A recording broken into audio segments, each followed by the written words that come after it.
الحمد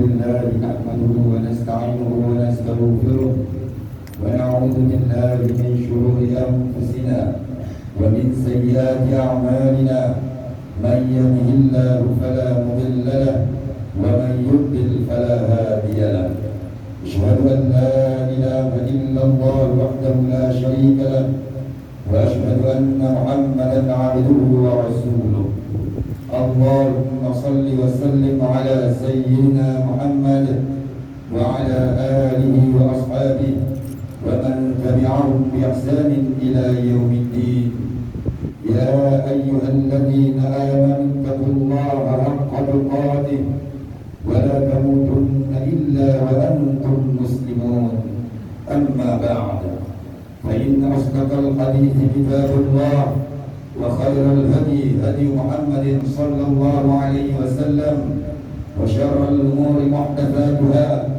وكل محدثة بدعة وكل بدعة ضلالة وكل ضلالة في النار. Sidang jemaat yang dirahmati Allah, saya berpesan kepada tuan-tuan dan diri saya sendiri supaya bertakwa kepada Allah Subhanahu wa taala dengan sebenar-benar takwa. Marilah sama-sama kita melaksanakan segala perintah Allah dan menjauhi serta meninggalkan segala larangannya. Mudah-mudahan kita akan mendapat kebaikan di dunia, kebaikan di akhirat, dan terpelihara daripada azab api neraka. Mimbar pada hari ini akan membicarakan khutbah bertajuk Ramadan dan Al-Quran. Ma'asyiral muslimin, Ramadan dan Al-Quran berpisah tiada. Apabila disebut Ramadan, kita pasti tidak lupa tentang penurunan Al-Quran, yakni nuzul Al-Quran. Allah Subhanahu wa taala telah menurunkan Al-Quran pada bulan Ramadan di malam Al-Qadar. Allah Subhanahu wa taala berfirman dalam surah Al-Qadar ayat yang pertama, A'udzu billahi minasyaitonir rajim. Inna anzalnahu fi lailatul qadr. Maksudnya, sesungguhnya kami telah menurunkan Al-Quran ini pada malam Lailatul Qadar.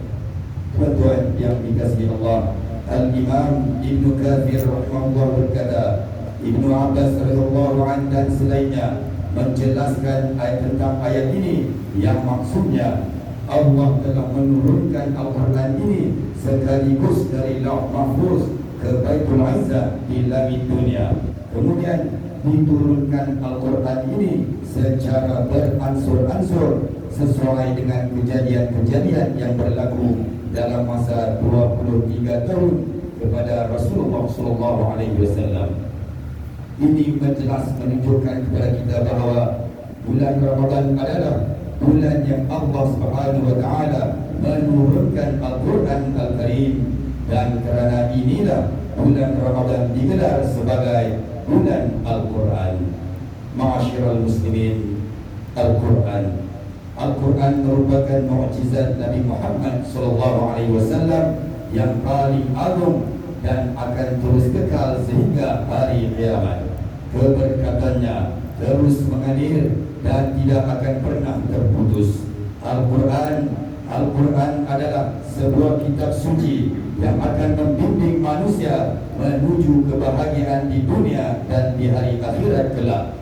Barang siapa menjadikan Al-Quran sebagai panduan dan ikutan, maka dia pasti akan menjadi hamba Allah yang diredai dan dikasihi oleh Allah Subhanahu wa taala di dunia dan di hari akhirat.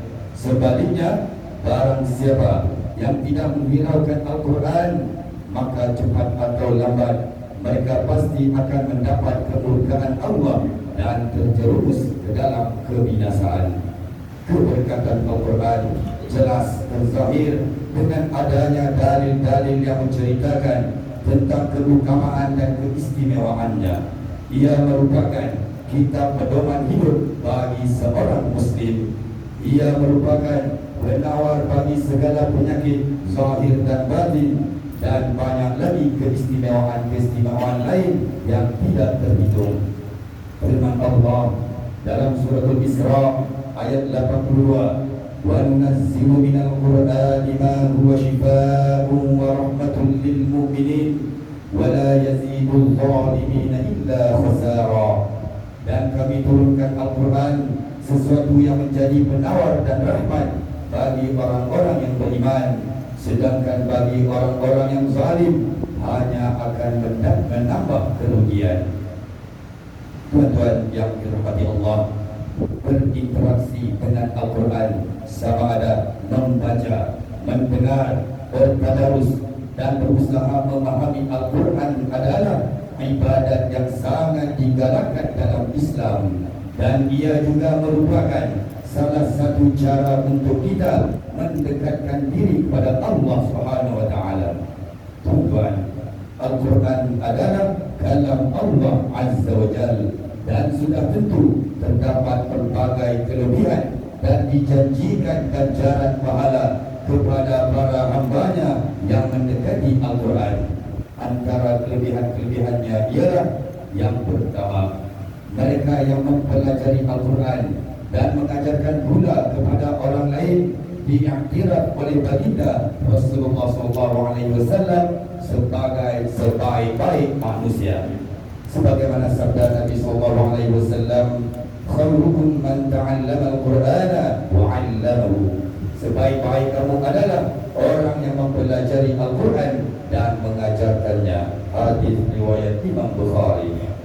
Kedua, barang siapa membaca Al-Quran, mempelajari isi kandungannya dan mengamalkannya, maka dia akan dipakaikan mahkota pada hari kiamat kelak. Bahkan kedua ibu bapa kepada anak yang membaca dan mengamalkan Al-Quran ini juga turut mendapat kebaikannya pada hari kiamat. Seperti mana sabda Nabi SAW, man qara'a al-Qur'ana wa ta'allamahu wa 'amila bihi ulbisa yawmal qiyamati tajan min nurin dawuhu mithlu dawi syams wa yuksa walidayhi hullatani la yaqumu bihima dunya fayaqulani bima kusina fayuqal bi'akhzi waladikuma al-Quran. Barang siapa membaca Al-Quran, mempelajarinya dan mengamalkannya, maka akan dipakaikan mahkota pada hari kiamat dari cahaya yang terangnya seperti matahari, dan dipakaikan kedua ibu bapanya pakaian yang tidak boleh dinilai dengan dunia. Maka ibu bapanya bertanya, dengan sebab apa kami diberi pakaian ini? Maka dikatakan kepada mereka, disebabkan anakmu telah mengambil Al-Quran, yakni mempelajari, membaca dan mengamalkannya. Hadis riwayat Hakim. Yang ketiga, tuan, hendaklah kita banyak membaca Al-Quran dan menghayati ayat-ayatnya di bulan Ramadan yang mulia ini. Barang siapa berpuasa dan membaca Al-Quran, maka dia akan mendapat syafaat puasa dan Al-Quran di hari kiamat kelak. Sabda Nabi SAW, as-siyam wal Quran yashfa'an al-ma'id yawmal qiyamah. Puasa dan Al-Quran akan memberi syafaat buat hamba pada hari kiamat. Yaqulu as-siyam ay Rabb, mana'tuhu at-ta'ama wash-shahawati bin-nahar fasyafi'ni fi. Puasa berkata, wahai Tuhanku, aku telah menahannya daripada makan dan syahwat pada siang hari, maka izinkan aku memberi syafaat kepadanya. Wa yaqulu al-Quran, mana'tuhu an-nawma bil-laili fasyafi'ni fi. Qala fayusyaffa'an. Al-Quran pula berkata, aku telah menahannya daripada tidur pada malam hari, maka izinkan aku memberi syafaat kepadanya. Kemudian kedua-duanya memberi syafaat, yang ini kepada orang yang melakukannya. Hadis riwayat Imam Ahmad. Tuan-tuan yang dimuliakan Allah, Rasulullah SAW telah memberikan tumpuan yang khusus kepada Al-Quran pada bulan Ramadan dengan bertadarus pada setiap malam bersama malaikat Jibril alaihissalam. Hal ini seperti mana yang dikatakan oleh Ibnu Abbas radhiyallahu anhu, wa kana Jibril yalqahu fi kulli lailatin min Ramadhan fayudarisuhul Quran. Dan Jibril alaihissalam mendatanginya Rasulullah SAW pada setiap malam di bulan Ramadan, lalu saling bertadarus Al-Quran. Hadis riwayat Imam Bukhari. Tuan-tuan, Ibnu Rajab Al-Hambali rahimahullah berkata, hadis di atas menunjukkan galakan untuk mempelajari Al-Quran pada bulan Ramadan. Ia juga sebagai dalil anjuran supaya memperbanyakkan Al-Quran pada malam-malam di bulan Ramadan, kerana pada malam hari tidak ada lagi kesibukan, fikiran lebih tertumpu, sementara hati dan lisan bersatu untuk mentadaburnya. Sebagaimana firman Allah dalam suratul Muzammil ayat 6, inna nasyi'atal laili hiya ashaddu wat'an wa aqwamu qila, yang artinya sesungguhnya bangun di waktu malam adalah lebih kuat kesannya untuk khusyuk, dan bacaan di waktu itu lebih berkesan. Ma'asyiral muslimin, sebelum mengakhiri khutbah pada hari ini, khatib ingin memberi beberapa garis panduan umum untuk kita jadikan bulan Ramadan ini sebagai bulan membaca Al-Quran. Di antaranya ialah yang pertama, mencari masa untuk duduk bersama ahli keluarga atau sahabat handai untuk bertadarus serta saling memperbetulkan bacaan. Firman Allah dalam suratul Muzammil ayat 4, warattilil Qur'ana tartila, dan bacalah Al-Quran dengan tartil. Yang kedua, tidak malu dan tidak mudah putus asa untuk mula membaca Al-Quran sekalipun merangkak-rangkak cara bacaannya. Sabda Rasulullah SAW, al-mahiru bil Quran ma'as safaratil kiramil tarara, walladhi yuqra'ul Quran wa yatata'ta' fihi wa huwa alayhi syabun lahu ajran. Orang yang membaca Al-Quran sedangkan dia mahir bacaannya akan mendapat tempat di dalam syurga bersama-sama dengan rasul-rasul yang mulia lagi baik.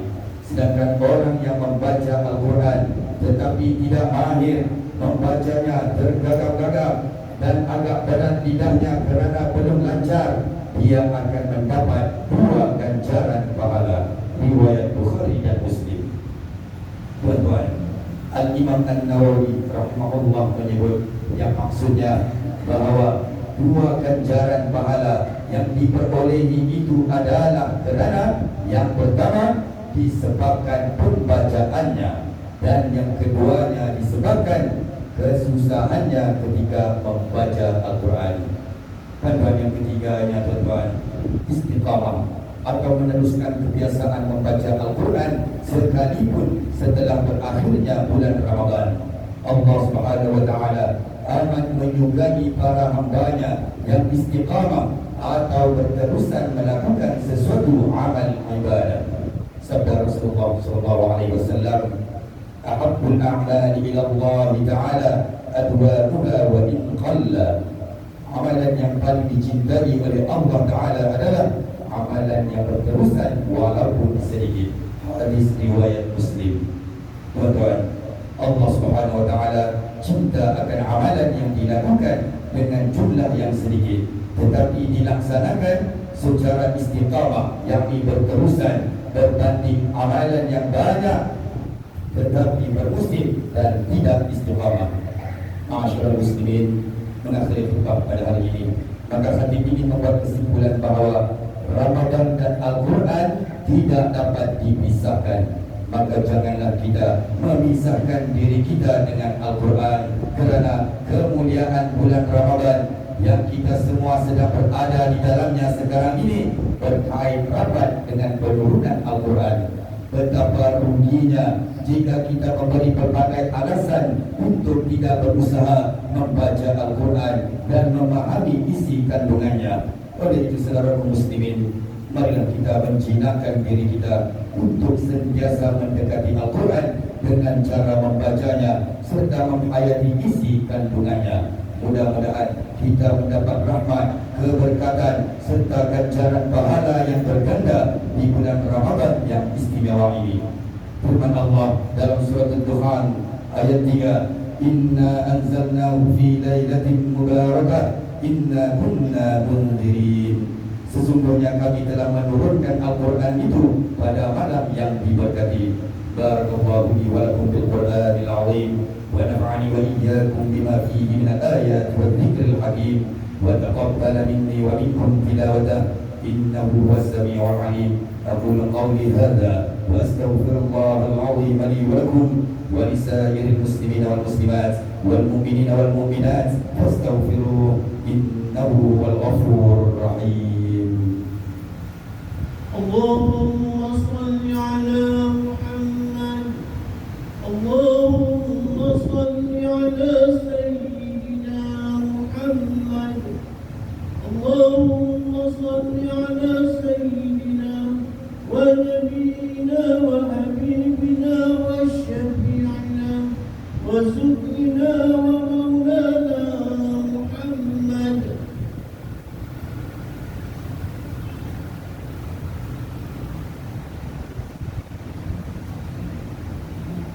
Alhamdulillah nahmaduhu wa nasta'inuhu wa nastaghfiruh wa na'udzu billahi min shururi anfusina wa min sayyiati a'malina man yahdihillahu fala mudilla lahu wa man yudlil fala hadiya lahu wa ashhadu an la ilaha illallah wahdahu la sharika lahu wa ashhadu anna sayyidina Muhammadan 'abduhu wa rasuluh. اللهم صل وسلم على سيدنا محمد الفاتح لما أغلق والخاتم لما سبق ناصر الحق بالحق والهادي إلى صراطك المستقيم وعلى آله حق قدره ومقداره العظيم. يا أيها الذين آمنوا اتقوا الله حق تقاته ولا تموتن إلا وأنتم مسلمون. يا أيها الناس اتقوا ربكم الذي خلقكم من نفس واحدة وخلق منها زوجها وبث منهما رجالا كثيرا ونساء واتقوا الله الذي تساءلون به الأرحام إن الله كان عليكم رقيبا. يا أيها الذين آمنوا اتقوا الله وقولوا قولا سديدا يصلح لكم أعمالكم ويغفر لكم ذنوبكم ومن يطع الله ورسوله فقد فاز فوزا عظيما. اللهم صل وسلم وبارك على حبيبك ورسولك سيدنا محمد وعلى آله وأصحابه والتابعين لهم بإحسان إلى يوم الدين. أما بعد فيا عباد الله اتقوا الله أوصيكم وإياي بتقوى الله وطاعته فقد فاز المتقون. قال الله تعالى أعوذ بالله من الشيطان الرجيم إن الله وملائكته يصلون على النبي يا أيها الذين آمنوا صلوا عليه وسلموا تسليما. اللهم صل على سيدنا محمد وعلى آل سيدنا محمد.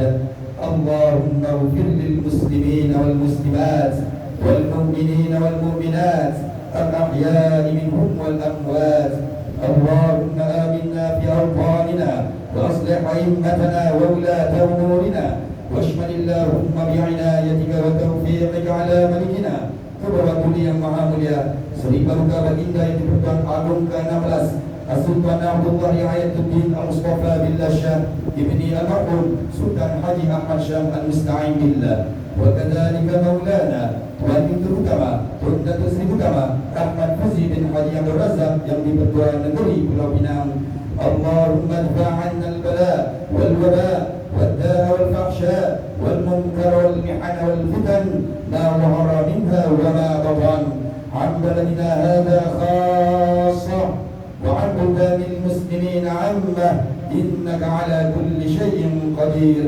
ربنا آتنا في الدنيا حسنة وفي الآخرة حسنة وقنا عذاب النار. عباد الله إن الله يأمر بالعدل والإحسان وإيتاء ذي القربى وينهى عن الفحشاء والمنكر والبغي يعظكم لعلكم تذكرون.